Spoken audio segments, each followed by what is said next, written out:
you have followers on Roblox, you can easily add your YouTube channel link, making it simple for your friends to find your channel. First of all, you have to open the YouTube application and then select the video. Click on the share button, then click on copy link to get the URL of your YouTube profile or the video. Next, you have to open the Roblox application.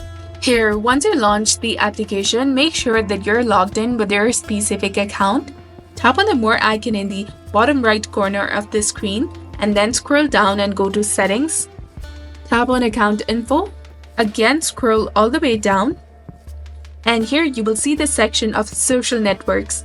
You will find Facebook, Twitter, YouTube, Twitch, and Gilded. If you want to share your YouTube video URL, simply click on this section over here and then paste your YouTube link. After that, scroll down. You can also set its visibility. Tap on everyone and then click on save.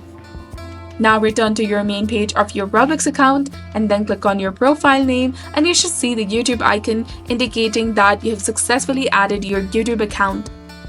So this was all about it. If you have any questions, feel free to leave them in the comment section. If you find this video helpful, please like, share, and subscribe. Thanks for watching. We'll see you in the next one.